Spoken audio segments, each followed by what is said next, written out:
अतिशयोक्ति नहीं होगा। We are very much connected to the acupressure and the movement of the acupressure. Okay, let us start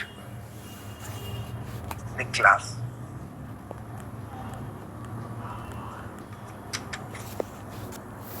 कल तक हम जो पढ़े थे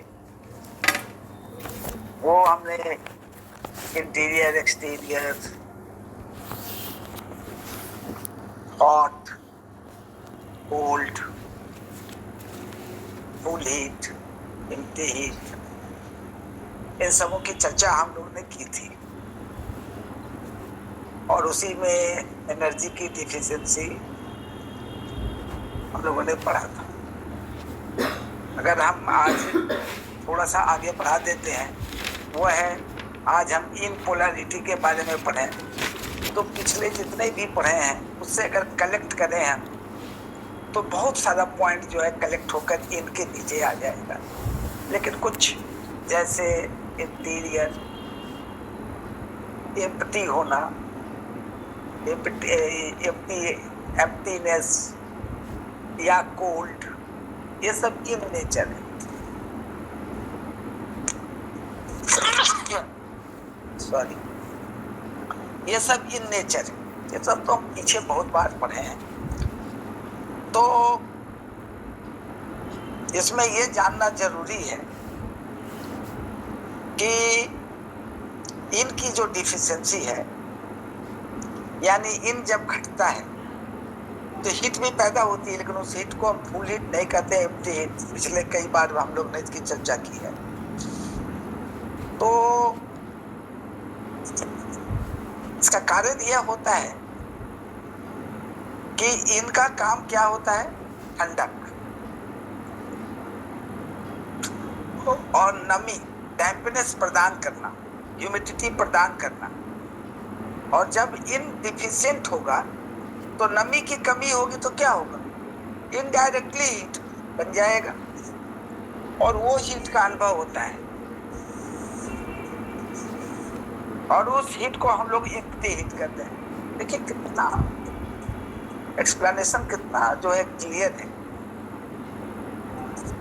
कि इन घट रहा है, मीन्स नमी घट रही है, ठंडक घट रही है। तो घटने से क्या होगा कि इन जो है अगर वो डिफिशिएंट हो रहा है तो ठंडक और नमी घट रही है, तो क्या हो जाएगा, हीट थोड़ी बढ़ जाएगी और वो एम्प्टी हीट कहलाती है। एम्प्टी हीट में बहुत बार हम लोग एक्सप्लेन किए कि जो कुछ भी होगा वो आफ्टरनून में होगा। मोस्टली जितनी चीजें, जितने भी सिम्टम्स आएंगे सब आफ्टरनून में आएंगे। क्या हो जाएगा, या तो बुखार नहीं होगा या लो ग्रेड फीवर होगा, इवनिंग में होगा। हीट का अनुभव होगा, आफ्टरनून में होगा। रात में आप पसीना आने लगेगा और रात में जो है आपको गर्मी लगने लगेगी। आपके दोनों हाथ, दोनों पैर और चेस्ट में गर्मी लगने लगेगी। अपर वार्मर, कल भी डिस्कस किए थे, अपर वार्मर में हीट कम होने लगेगा। कनेक्ट कीजिए। और जब अपर वार्मर आपका जो है अगर उसमें हीट आ जाएगी तो क्या हो जाएगा, लंग्स और हार्ट में आपको हीट का जो है इफेक्ट पड़ेगा। तो आपका जो कनेक्टेड पार्ट्स है, रेस्पिरेटरी रास्ता जो है, थ्रोट आपका ड्राई हो जाएगा, थ्रोट ड्राई हो जाएगा। नाइट में स्वेटिंग होगी, दिन में स्वेटिंग फुल हीट या नहीं स्वेटिंग होना फुल हीट में होगा। लेकिन इसमें जो है वो आपको, इसमें और क्या होगा कि वेट गेन नहीं होगा। हीट जब बना तो रात में भी जो है वो आपको मेटाबॉलिज्म की क्रिया जो है होगी और जिसकी वजह से आपको वेट लॉस होता है। इमैसिएशन कहते हैं, मतलब कि आपका वेट थोड़ा लॉस होने लगेगा। पल्स जो है वो फुल पल्स नहीं होगा, एम्प्टी पल्स, क्योंकि एम्प्टी हीट है। और चूंकि माउथ, गला जब ड्राई कर गया तो उसके अंदर में जो माउथ कनेक्टेड है तो वहां भी ड्राइनेस आ जाएगा, तो माउथ का ड्राइनेस का सबसे ज्यादा इफेक्ट पड़ेगा टंग पर। क्यों टंग पर पड़ेगा? क्यों? क्योंकि अपर वार्बर में हार्ट है and heart is connected to tongue, तो टंग पर जो है उसका असर पड़ेगा, ड्राई टंग दिखाई पड़ेगा। और कलर तो हीट कम हो या ज्यादा हो, हीट तो आ गया तो आपको रेड आएगा ही, लेकिन रेड के साथ जो कोटिंग होती है जीभ पर वो नहीं, एम्प्टी में कोटिंग नहीं होती है, और उधर जो है आपको कोटिंग आ जाएगी।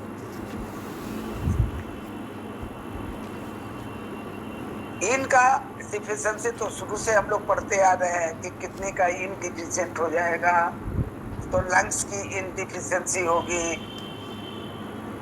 की डिफिशियंसी होगी तो इन की डिफिशियंसी होगी, लंबे समय तक इन डिफिशियंट होगा तो ब्लड की डिफिशियंसी होगी, तो लगातार ही हम लोग पढ़ते आए हैं। तो किडनी डिफिशियंट होगा तो लंग्स डिफिशियंट होगा, तो हार्ट डिफिशियंट होगा, उसका इन होगा, लिवर इन डिफिशियंट होगा, और स्टोमक इन डिफिशियंसी होगी। तो इस तरीके से ये लोगों का जो है, ये ऑर्गन जो हमारा है, ये ऑर्गन का डिफिशियंसी हो जाएगा।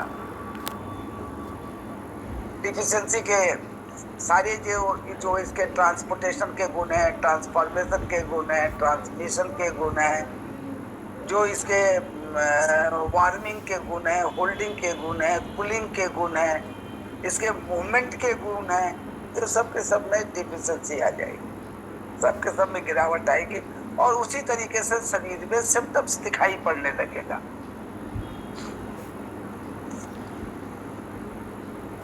जब डिफिशियंसी का पीरियड खत्म होता है तो इसका मतलब उसी में डिफिशियंट होते होते वो सिंक होने लगता है, तो सिंक होने लगेगा तो सारा चीज जो है, आपको स्प्लीन का एग्जाम्पल तो हम लोग देते हैं कि जब वो सिंक होने लगता है तो ऑर्गन जो अपने स्थान पे होते हैं वो प्रोलैप्स करने लगते हैं, और प्रोलैप्स होने से जो है वो तरह तरह का प्रोलैप्स दिखाई पड़ता है, चाहे यूट्रस प्रोलैप्स हो फीमेल में, चाहे बच्चों में मोस्टली रेक्टम प्रोलैप्स हो जाता है, या पाइल्स, हेमरोइड्स एक्सटर्नल है, इंटरनल हेमरोइड्स होता है, या हार्निया होता है, ये सब जितने हैं सब आपको दिखाई पड़ेंगे। ये तो हम लोग पहले भी पढ़े हैं। डिफिशियंसी धीरे धीरे जब क्रॉनिक हो जाएगा डिफिशियंसी तो सिंक कर जाएगा, और जब उसके बाद वो कोलैप्स कर जाएगा ये,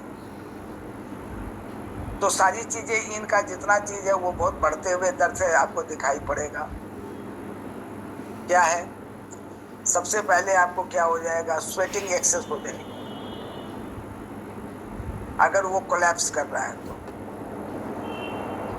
हीट बढ़ेगी, एम्प्टी हीट बढ़ जाएगी, क्योंकि एकदम इन नीचे गिर गया तो हीट बढ़ जाएगी, क्योंकि नमी एकदम खत्म होगा तो वो ठंडक खत्म होगी, इन गिर गया तो एकदम हीट बढ़, तो हॉट स्किन हो जाएगा।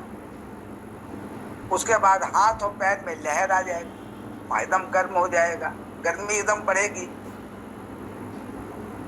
और पानी जो है पीने की बहुत इच्छा होगी, क्योंकि मुंह सूखना चालू हो जाएगा, क्योंकि अभी तक जो है गला तक सूखा था, जीभ में ड्राइनेस आई थी, लेकिन पूरा मुंह, गला, ये सब शामिल हो जाएगा, और आपको लगेगा कि पानी पिए। पानी पीने की उतनी इच्छा नहीं रहेगी, क्योंकि इन गिरा है। यांग का रहता तो उसमें पानी पीने की इच्छा होती है, इनमें पानी पीजिएगा लेकिन लगेगा जैसे चाय पी रहे हैं। उसके बाद अगर इनका कितना हो रहा है, तो एम्प्टी हीट है, तो हीट बढ़ गया है, तो कॉन्स्टिपेशन तो है ही इसका इम्पोर्टेंट, क्योंकि स्टूल ड्राई हो जाता है तो कॉन्स्टिपेशन हो जाएगा। यूरिन जो है वो पूरा नहीं बाहर आ पाएगा, पास आउट नहीं हो पा सकेगा पूरा, एम्प्टी हीट में बहुत पास आउट नहीं होगा, फ्रीक्वेंसी बढ़ जाएगी। जब पास आउट नहीं होगा, पूरा खाली नहीं होगा यूरिनरी ब्लड है, तो फिर वो क्या होगा? रिटेन करने लगेगा, यूरिन रिटेन करने लगेगा। रिटेन करेगा तो उसमें इन्फेक्शन भी हो सकता है, और इन्फेक्शन हो जाएगा तो यूटीआई हो जाएगा, यूरिन में लहर जलन भी होने लगेगा, तो रिटेंशन ऑफ यूरिन भी होने लगता है। तो ये भी जानने की आपको जरूरत है, अगर कोलैप्स कर जाता है तो जीभ जो है एकदम लाल हो जाएगी। लाल तो उसमें भी होती है। और एक चीज इसमें होता है कि इन जब गिरेगा तो स्ट्रक्चर जो है उस पर असर हो जाएगा। आपको याद होगा, function is related to yang and structure is related to, तीसरा इज रिलेटेड टू इन। इन गिर रहा है तो साइज छोटी हो जाएगी। तो सबसे पहले आपको क्या होगा कि उस पेशेंट का जीभ छोटा हो जाएगा। वो चाहेगा कि हम निकाले, वो निकाल नहीं पाएगा मुंह से बाहर। तो आप समझिए कि इस आदमी का जो है वो हमको इनका अटैक हुआ है और यांग बढ़ा है, लेकिन इनके अटैक से इन गिरा है।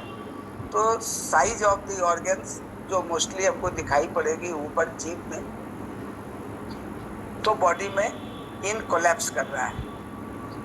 ट्रीटमेंट सिस्टम हम लोग जब डिस्कस करेंगे तो ट्रीटमेंट आप लोग भी जानते हैं, अपने भी करते हैं, लेकिन चीज़ों को थोड़ा समझ कर करने से थोड़ा लाभ होगा। चाहे आप किसी भी जानकार आदमी के साथ, मेडिकल साइंस के जानकार के साथ बैठेंगे तो you can explain several symptoms, pattern and the cause of the disease, जो कि मेडिकल साइंस का बेस है। ट्रीटमेंट तो कोई दवाई लिखेगा, कोई शुगर ग्लोब्यूल्स देगा, उसमें अंदर दवाई देगा, कोई जड़ी बूटी देगा, कोई रस रसायन देगा, जो देना है दे। लेकिन जो सिद्धांत है वहां तक तो हम पहुंच ही जाएंगे। तो ये हमारी काबिलियत होगी, ये हमारे अंदर नॉलेज का इजाफा होगा। ठीक उसी तरीके से जब यांग का प्रश्न आएगा तो यांग जस्ट उल्टा रिवर्स कहिए, ये एक्सटर्नल हो जाएगा, एक्सटीरियर हो जाएगा, इसमें फुलनेस आ जाएगा, एम्प्टीनेस नहीं आएगा, और इसमें हीट। ये यांग के कैरेक्टर हैं, it is a very common. अब आपको yin और yang के बारे में बहुत बार हम लोग रिपीट किए हैं, हालांकि रिपीट हमेशा करना है। ये उसी तरीके का है जैसे टेबल याद करना, जैसे अल्फ़ाबेट्स याद करना, जैसे हिंदी में कवर्ग चवर्ग टवर्ग याद करना। ये बेसिस है किसी भी सब्जेक्ट मैटर को, किसी भी अक्षर ज्ञान जरूरी है। उसी तरीके से yin और yang की जानकारी होनी है। yin yang हम हमेशा बोलते रहे, जरूरत पड़ेगा तो 5 एलिमेंट्स भी बोले, जरूरत पड़ेगा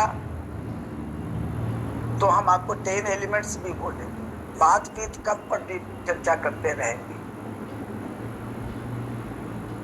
चर्चा करनी है इसको, क्योंकि these are the base of the knowledge, basic चीज है ये हमारी। तो ये जो यांग जो है, अब यांग की डिफिशियंसी हो रही है, तो यांग की डिफिशियंसी से क्या होगा, कोल्डनेस बढ़ेगा। जब यांग गर्मी गिरेगी तो कोल्ड बढ़ेगा, और वो कोल्ड क्या होगा, एम्प्टी कोल्ड कहलाता है। यांग के गिरने से कोल्ड बढ़ेगा, वो कोल्ड होगा, एम्प्टी कोल्ड कहलाएगा। और इससे क्या होगा कि यांग का जो काम जो है वो गर्मी, यांग का ये पहला वर्क है, याद रखिएगा। अगर बॉडी के अंदर में गर्मी हो, ड्राइनेस आ जाए, तो ये यांग है। और इसमें गिरावट जब आने लगे तो यांग डिफिशियंसी क्या होगा, तो बॉडी को ड्राइनेस नहीं दे पाएगा, उसको गर्मी नहीं दे पाएगा, और जिससे क्या होगा, इप्टी कोल्ड। यांग क्या है, गर्मी का द्योतक है, ड्राइनेस का द्योतक है, और उसमें कमी होगी तो क्या होगा, कोल्ड बढ़ेगा। उस कोल्ड को हम इप्टी कोल्ड कहते हैं। बॉडी में जो है वो आपको गर्मी, जो सूखापन है, जो जरूरी भी है हमारे बॉडी के लिए, उसमें कमी आने लगेगी, ड्राइनेस में कमी आने लगेगी। गर्मी जो है नहीं आपको महसूस होगा, वो आपको जो है उसमें ठंडापन आने लगेगा, कपकपी भी आ सकती है, चिलनेस भी आ सकती है। तो वो सब सारी चीज़ें इम्प्टी कोल्ड का है। अब जैसे मान लीजिए सिम्टम्स के तौर पर क्या आ सकता है, बोलिए। ठंडक बढ़ेगा तो क्या होगा, ठंडक बढ़ेगा तो क्या होगा, ठंड लगने लगेगी, चिल हो जाएगा, चिलनेस होगा। इसमें कोई ज़्यादा दिमाग लगाने की जरूरत नहीं है। हाथ पैर उसमें गर्म हो रहे थे, इसमें ठंडे हो जाए, और ठंडे हो जाएंगे तो लंग्स ठंडा हो जाएगा, तो कफ बनने लगेगा, उसका डिसेंडिंग पावर नीचे नहीं जा सकेगा, कफ बनेगा, गले में इरिटेशन होगा, कफ निकलने लगेगा, नाक से पानी आने लगेगा, नेजल इरिटेशन होने लगेगा, रनिंग नोज होने लगेगा, आँख नाक ये सब में जो है वो उसका जो है कफ का इफेक्ट, यानी कफ जो है वो आकर के सब जमा होने लगेगा, तो साइनस से साइनोसाइटिस हो जाएगा, सिर दर्द होने लगेगा, आँख लाल होने लगेगी, आवाज भारी होने लगेगा, बुखार भी हो सकता है। तो सारे के सारे सिम्टम्स उसमें मिल जाएंगे आपके। मामला क्या है, यांग गिर रहा है, यांग गिर रहा है, मामला यहाँ किसी को पकड़ लेना है, ये कीजिए वो कीजिए, कुछ नहीं, यांग गिर रहा है, यांग को टूट कर दीजिए।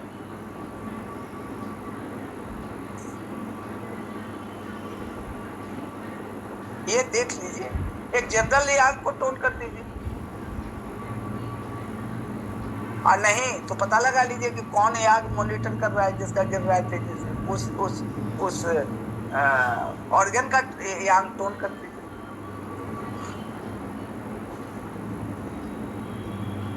तो आने वाले दिनों में जो पैटर्न जब पकड़ लीजिएगा तो फिर तो आपको लगेगा कि ठीक है, हम आज रिफ्लेक्सोलॉजी से अपने पेशेंट को ठीक करते हैं, कर देंगे। चलिए आज हम सुजोग से ठीक कर देते हैं, सुजोग से कर देते हैं। ये तो मेथड है, लेकिन जगह तो पकड़ना ही पड़ेगा। मीन है कि जान। तो इस तरीके से जो है आपके हाथ पैर ठंडे हो जाएंगे, आपके मतलब कभी भी आप अपने से न लेंगे। ये सब एक मिस्टर एक्स के लिए कहा जाता है। दूसरा क्या हो जाएगा, वो फंक्शन स्लो हो जाएगा। तो फंक्शन स्लो हो जाएगा तो एनर्जी नहीं मिलेगी, एनर्जी नहीं मिलेगी तो गट का फंक्शन प्रॉपर नहीं होगा, तो एपेटाइट कमजोर हो जाएगी, थक जाएगी, थकान लगने लगेगा। और क्या, हमारी आवाज आप सुन रहे हैं ना, हम ऐसे बोल रहे हैं, ऐसे बोलने लगेंगे तो क्या हुआ, देखो समझ में आता है। आप ऐसा तेज बोलेंगे कैसे, यांग तो गिर रहा है, तो वॉइस आपका वीक हो जाएगा। ठंड जब व्याप्त हो जाएगी तो आपको प्यास नहीं लगेगा। आप कहिएगा हमेशा कि या तो गर्म पानी दो, तो घर वाला भी परेशान है। जो चीजें सॉलिड होनी चाहिए वो सब लिक्विड होने लगेगी, लूज स्टूल हो जाएगा।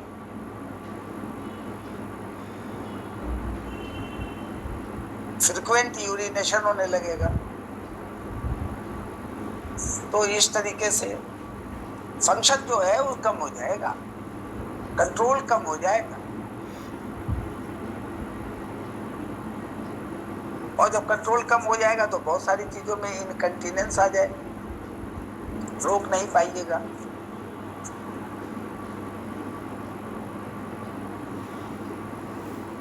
तो इसलिए यांग भी जो है वो पार्ट ऑफ एनर्जी ही है, एनर्जी फंक्शन करती है, तो डिफिशियंसी ऑफ की भी हो सकता है। तो इस तरीके से ये सब सारी चीजें हैं। तो बहुत सारे ऑर्गन हैं उसके यांग गिरते हैं, जैसे स्प्लीन का यांग गिरने लगेगा, किडनी का यांग, लंग्स का यांग, वही जो इन गिरेगा तो यांग गिरेगा, हार्ट का यांग। तो ये सब आपके सिम्टम्स जो है वो यांग डिफिशियंसी के। और अगर डिफिशिएंट होते होते यांग जो एकदम ही जीरो हो जाए, तब कोलैप्स कर जाएगा, तब क्या हो जाएगा? तो होगा तो वही सब चीज, लेकिन एक्सट्रीम हो जाएगा। ठंडा आपको लगेगा, हाथ पैर ठंडे हो जाए, बहुत ठंडे हो जाएंगे। अभी जैसे ठंडा लग रहा है वो एकदम बर्फ की तरह ठंडे हो जाएंगे, उसकी इंटेंसिटी बढ़ जाएगी, चीजें आपको ज्यादा लगेगा। जो आपका एक्सहेलेशन और इनहेलेशन है वो बहुत कमजोर हो जाएगा, लगेगा गले में सिर्फ कि थोड़ा श्वास ले रहे हैं, छिछड़ापन आ जाएगा, मतलब एकदम ब्रीदिंग जो है बहुत कमजोर हो जाएगी, प्यास तो लगना नहीं है, शरीर से स्वेटिंग होगा, तो क्या हो जाएगा?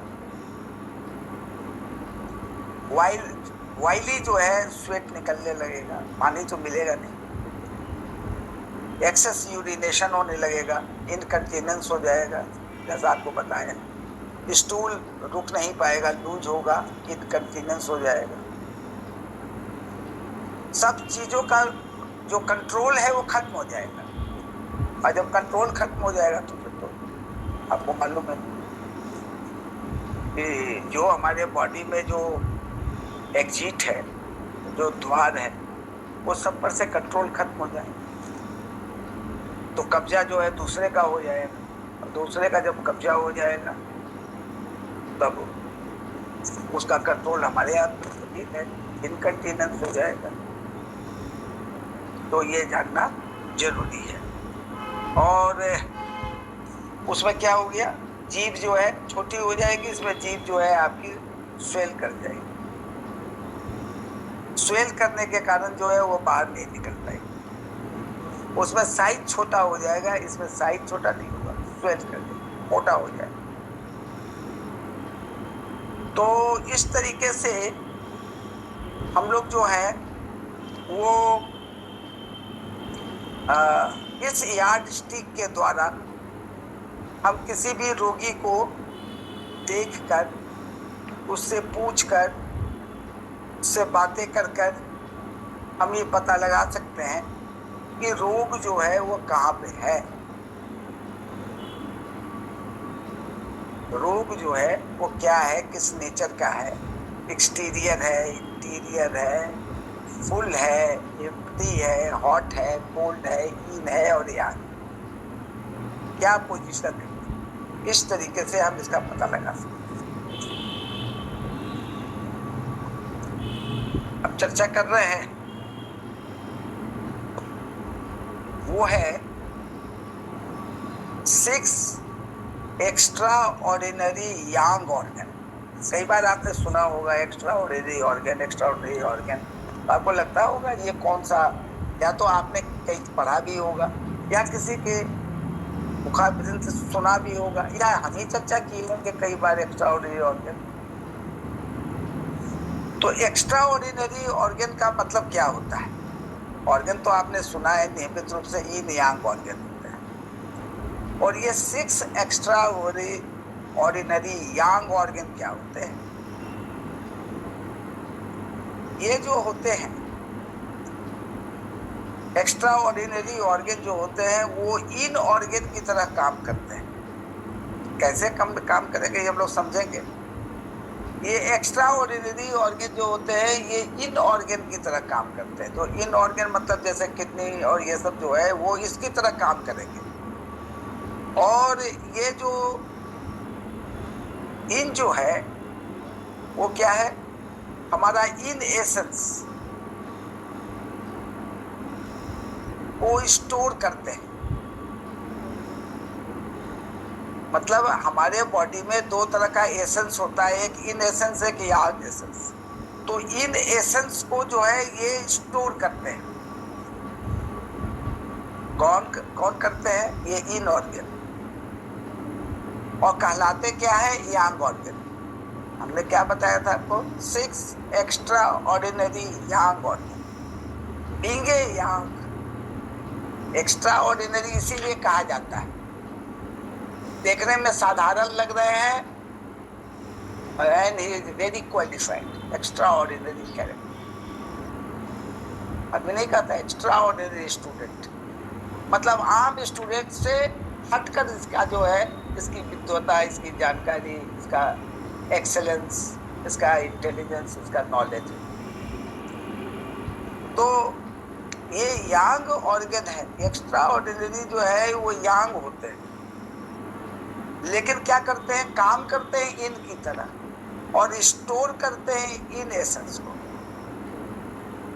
जीवन में जो इन लाइफ का जो होता है, जैसे वो जो आपने पढ़ा होगा ना, लाइफ सब्सटेंसेस, लाइफ सब्सटेंसेस में लाइफ एसेंस। तो इन लाइफ एसेंस को ये संग्रह करते हैं। थोड़ा इसको कनेक्ट करने की जरूरत है। जैसे ही इन एसेंस को करेंगे तो आपके सामने एक ऑर्गन उभर के आ जाएगा, चर्चा हम आपको करेंगे। तो इन एसेंस, एसेंस कहाँ संग्रहित होता है, कहाँ स्टोर होता है, ये आपको मालूम है? नहीं मालूम है तो हम आपको बताते हैं कि ये किडनी में होता है। तो ये किडनी से कनेक्टेड हो गए, और इनकी जो बनावट होती है, शेप यांग ऑर्गन्स की, ये क्या होती है? हॉलो होती है।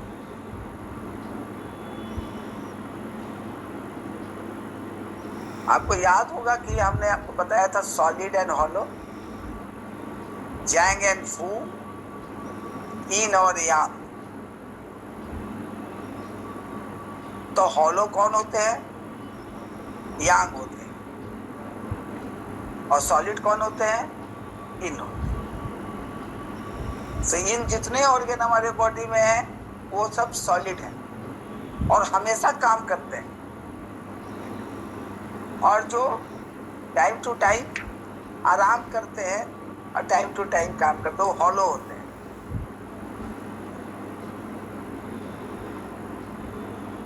तो हॉलो ऑर्गन जो होते हैं वो यांग कहलाते हैं। तो यहाँ पर ये यांग इसलिए जस्टिफाई हो जाता है।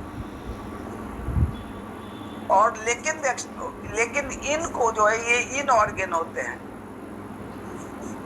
यांग इस तरीके से यांग हो जाते हैं चूंकि हॉलो है, और ये इनकी तरह काम करते हैं, यानी 24 घंटा काम करते हैं।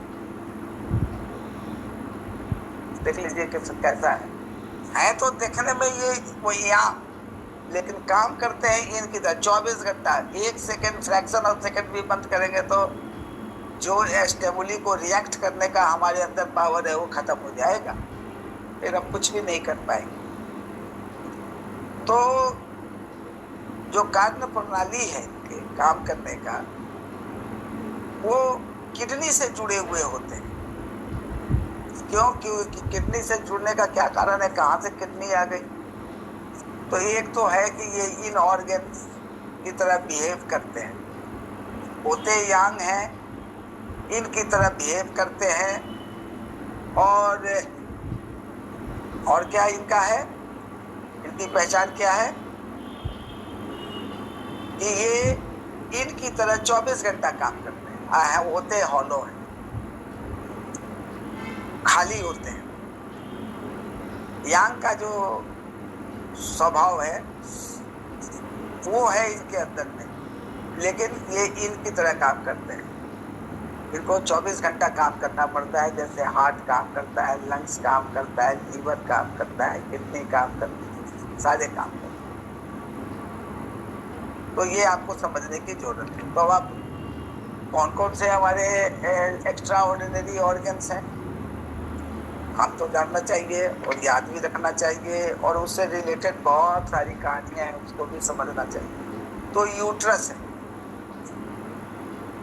दूसरा ब्रेन है, तीसरा आपका बोन मैरो है, बोन्स भी है, बोन मैरो, बोन के अंदर जो बोन मैरो है, दोनों जो है एक्स्ट्रा ऑर्डिनरी है, कुछ काम कुछ करते हैं। ब्लड वेसल्स ये भी, और गॉल ब्लैडर, ये सब एक्स्ट्रा ऑर्डिनरी ऑर्गन है, यांग ऑर्गन है क्या, हॉलो है। अब देखिए आप, यूट्रस हॉलो है क्योंकि जब after pregnancy it carries embryo, hollow है। ब्रेन हॉलो है, it is not solid, blood circulation होते रहते हैं। बोन मैरो हॉलो होता है, बोन्स भी अंदर अंदर जो है वो हॉलो होते हैं, ठीक है, उसमें कैल्शियम होते हैं, ये होते हैं, लेकिन उसमें काफी जो है वो पिट्स बने हुए होते हैं। वही पिट्स की संख्या बहुत हो जाती है तो ऑस्टियोपोरोसिस हो जाता है। ब्लड वेसल कोई बात ही नहीं है, हॉलो है। गॉल ब्लैडर हॉलो है। तो ये सारे एक्स्ट्रा ऑर्डिनरी ऑर्गन है और हॉलो है और एक यांग है और इनकी तरह 24 घंटा काम करते हैं। अब काम देख लीजिए, गॉल ब्लैडर एकदम जैसे हर आधे घंटे में वो अपना पित्त का सिक्रेशन करता है, रिजर्व रखता है, उसको निकालता रहता है। मेंटल एक्टिविटीज में ये सपोर्ट करता है, इसलिए ये हमेशा इसकी जरूरत पड़ जाती है गॉल ब्लैडर की, to support the thoughts process. Bone तो 24 घंटा काम करेगा ही, खड़ा होना है, बैठना है, स्ट्रेंथ टू दी बॉडी देना है, स्टेबिलिटी बॉडी को देना है, बॉडी को एक जो है उसको स्ट्रक्चर देना है, खड़ा होना है, बैठना है, लेटना है, सब में उसका फंक्शन है। बोन मैरो नहीं फंक्शन करेगा तो आरबीसी नहीं बनेगा, डब्ल्यूबीसी नहीं बनेगा, ब्लड प्लेटलेट्स नहीं बनेगा, और ये लोग नहीं बनेंगे तो फिर तो ब्लड ही नहीं कॉन्स्टिट्यूट हो पाएगा। ब्लड कॉन्स्टिट्यूट नहीं होगा तो पूरे बॉडी में प्रोसेस कौन मूव करेगा, कौन ऑक्सीजन ले जाएगा, कौन न्यूट्रिएंट्स ले जाएगा, कौन कितना, सब पदार्थ जो है एक जगह से पूरा ट्रांसपोर्ट रुक जाएगा। ब्रेन तो 24 घंटा काम करना है, क्योंकि 24 घंटा उसको सोते बैठते हर समय स्टिमुली को रिएक्ट करना है, तो कैसे करेंगे। यूट्रस पूरा लोअर एब्डोमेन के फंक्शंस को कंट्रोल करता है, ये भी 24 घंटा ही काम करता रहता है, इसके भी फंक्शंस हैं, वो हम लोग पढ़ेंगे कैसे उसके फंक्शंस हैं, क्या है। तो नाम से तो कुछ आप जानते हैं, पढ़ने से भी आपने पहले भी पढ़ा है ब्रेन को, तो उसके स्ट्रक्चर को भी जानते हैं, यूट्रस की बनावट भी जानते हैं, बोन मैरो के बारे में भी आपने सुन रखा है, मैरो जिसको कहते हैं, ये सब आपने जानकारी रखी है। तो हमारे कहने का मतलब ये हो गया, ये सारे जो है शेप में यांग है, स्टोर करते हैं एसेंस को, लेकिन इसको निकालते नहीं है। निकालने का एक ही को काम है, वो है किडनी। ये एसेंस को स्टोर जरूर करते हैं। अब लाख मन्नत कर लीजिए, ये एसेंस निकालने नहीं जाने। Do not excrete essence, essence को एक्सक्रीट नहीं करते हैं। यहाँ पर पाबंदी लगी हुई है नेचर की। तो है तो they are called yang organs, लेकिन they works like it yin organs, और किडनी की तरह ही है, लेकिन किडनी बड़ा डोनर है, वो अपना एसेंस जो है वो ऊपर भेजता है। ये बड़े इस मामले में सेल्फिश है, ये अपने एसेंस को देते नहीं, ये खुद अपना एसेंस अपने इस्तेमाल करते हैं। तो ब्रेन हो, वही बोन मैरो या मैरो हो, बोन हो, ब्लड वेसल्स हो, गॉल ब्लैडर हो, यूट्रस हो, ये सभी के सभी जो है इन एसेंस को स्टोर करते हैं। सिर्फ ओनली स्टोरेज है, हो सकता है जब बॉडी को जरूरत पड़ती हो तो इनसे ले लेते ही हो। किडनी को जब जरूरत होता है तो डायरेक्टली और indirectly they are connected to extraordinary organ. भाई एक स्पेशल और एक इमरजेंसी में ये इनके स्टोरेज को वो खाली करता होगा, इनसे लेता होगा किडनी अपने फंक्शन को। परफॉर्म करने के लिए और बॉडी के सारे ऑर्गन को एनर्जी देने के लिए, एसेंस भेजने के लिए इनको इस्तेमाल करता होगा। लेकिन ये डोनेट नहीं करते हैं, only they reserve, they store. मैं बार बार इसको इसलिए एक्सप्लेन किया कि इसको जानना जरूरी है। अब जो हम लोग थोड़ा सा इसके बारे में थोड़ा पढ़ लें। अब जैसे ये जो यूट्रस है, यूट्रस के बारे में क्या है कि ये रेगुलेट करता है मेंस्ट्रुएशन को, मेंस्ट्रुअल साइकिल जो होता है उसको ये रेगुलेट करता है यूट्रस। तो अगर कोई प्रॉब्लम होता है लेडीज का, के जो बहुत से लेडीज है वो लोग को लेडीज गायनी प्रॉब्लम पे एक्सपर्ट होना चाहिए, एकदम एक्सपर्ट, खूब पढ़ना चाहिए, सारे सिस्टम को पढ़ना चाहिए, जानना चाहिए।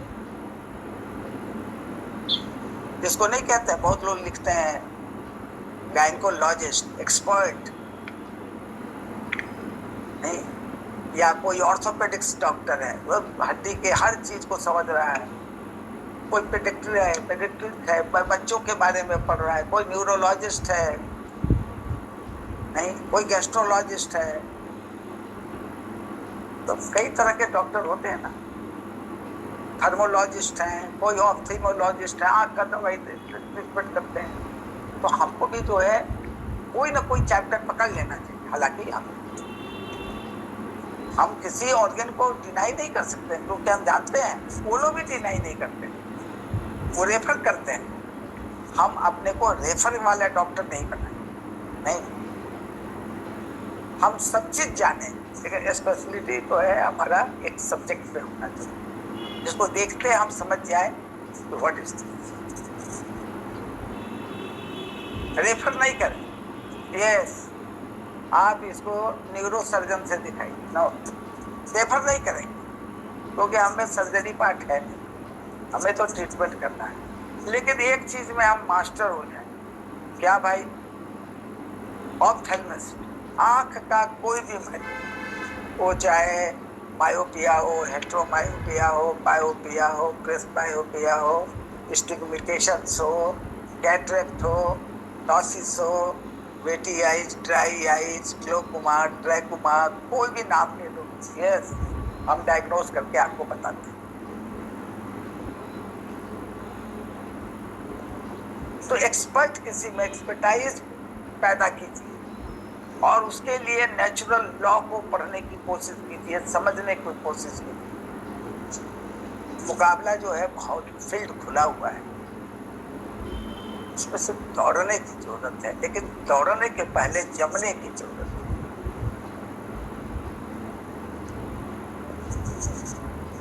थोड़ा पढ़ाई करने की जरूरत है, समझने की जरूरत है, चीजें अपने आप जो है बहुत सारी चीजें क्लियर होती चली जाए। तो मेंस्ट्रुएशंस को कंट्रोल करता है, ये रेगुलेट करता है। थ्योरी इसका क्या है, रेगुलेशंस, हम लोग बाद में पढ़ेंगे। उसके बाद कंसेप्शंस, गर्भाधारण, ये भी इसी का रोल होता है। आगे और भी चीजों का रोल होगा, प्रेगनेंसी, गर्भावस्था। तो इस तरीके से जो ये मेंस्ट्रुअल साइकिल जो होता है, ये पीरियोडिकल और मंथली फ्लो ऑफ ह्यूमन, सब इज ए कॉमन थिंग। और conceptions is impregnations of the ovum or male sperm which result into a new egg। तो पढ़ेंगे इसको हम थोड़ा सा एम्ब्रियोलॉजी भी बताएंगे, वो भी हमारे बहुत इम्पोर्टेंट और मेजर पार्ट है। कैसे गैमेटोजेनेसिस होता है, मेल गैमेट कैसे बनता है, oogenesis कैसे होता है, ओवम कैसे बनता है, और दोनों का फ्यूजन, फिर उसके बाद उनका डेवलपमेंट, फिर एम्ब्रॉय के अंदर में डिफरेंट एज में 2 दिन के बाद, 4 दिन के बाद, 10 दिन के बाद, महीने के बाद, ये क्या होता है, किस तरीके का डेवलपमेंट होता है, ये सब भी जानना जरूरी है। Then it will give you expertise. पढ़ेंगे उसको हम लोग, लेकिन अभी नहीं, हम लोग बाद में कभी पढ़ेंगे, उसके लिए कोई देखा जाएगा। तो इस तरीके से जो है pregnancy is a period of normally 40 weeks, that is 280 days, 9 months, जो भी है 40 वीक्स का टाइम लगता है चाइल्ड का जो डेवलपमेंट होता है from conception to पर्चुरिएशंस।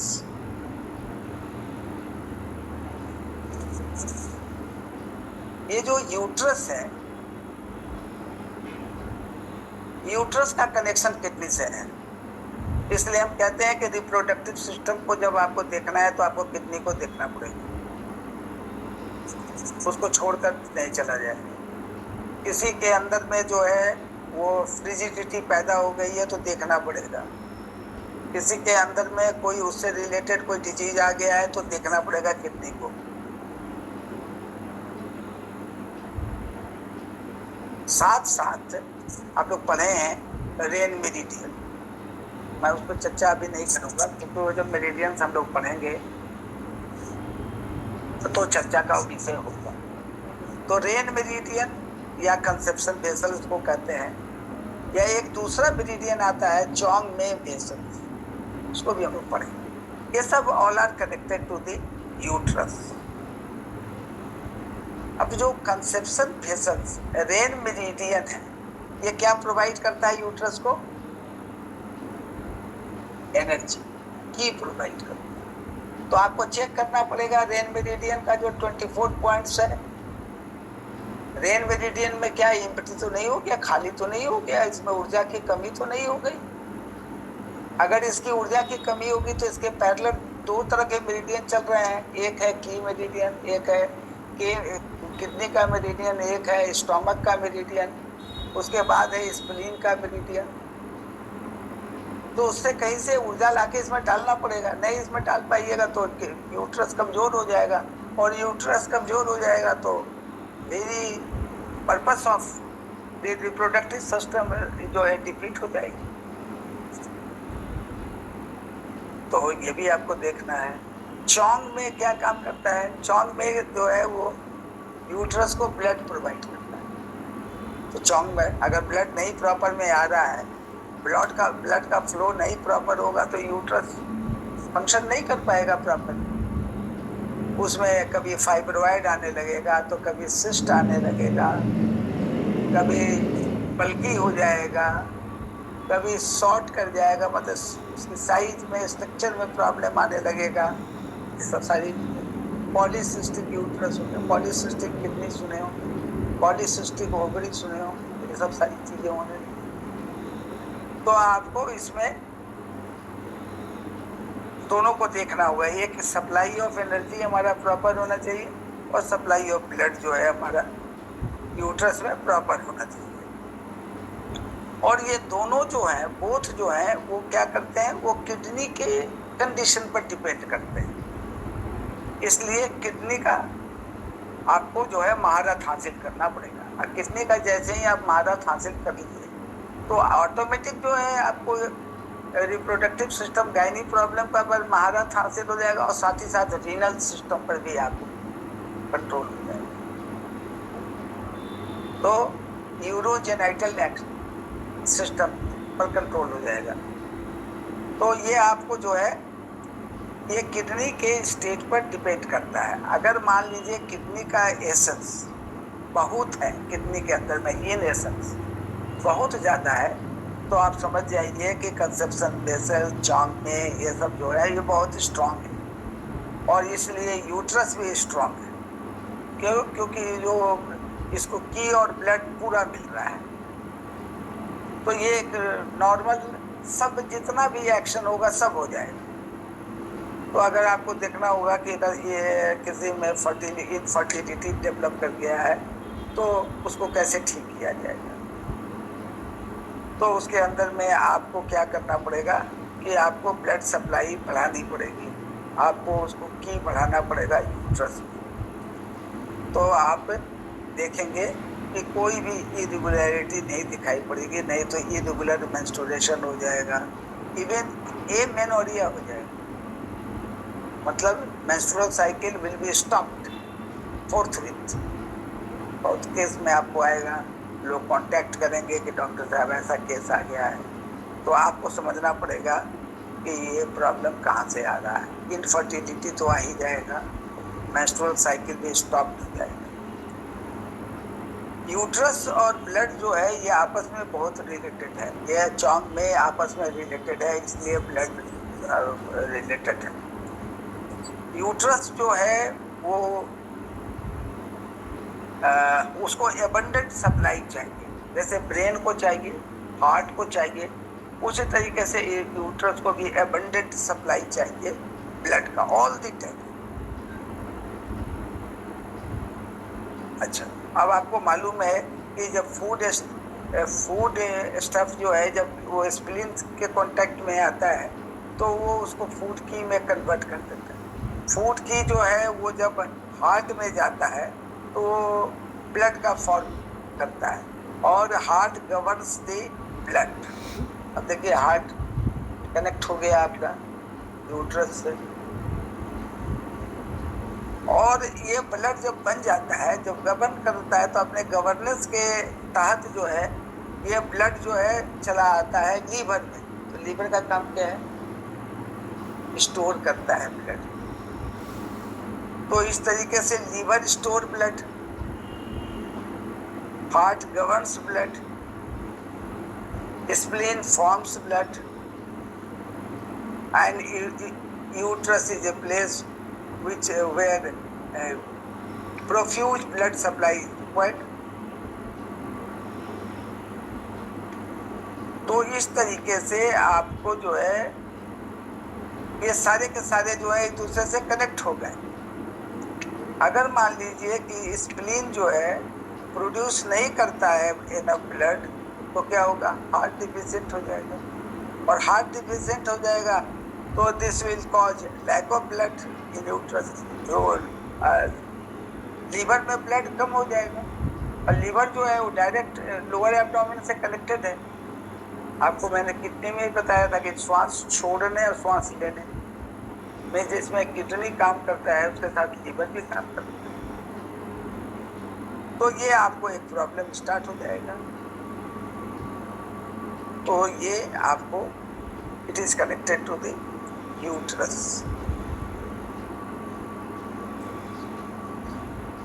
Today is now 10:34.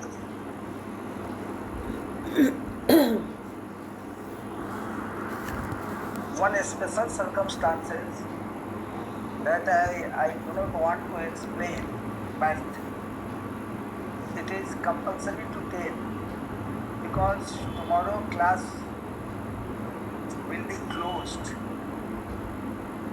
because of my family members are interested to celebrate my birthday. So 5th November is my birthday. So I cannot spare time for this honestly. I can conduct the class, but honestly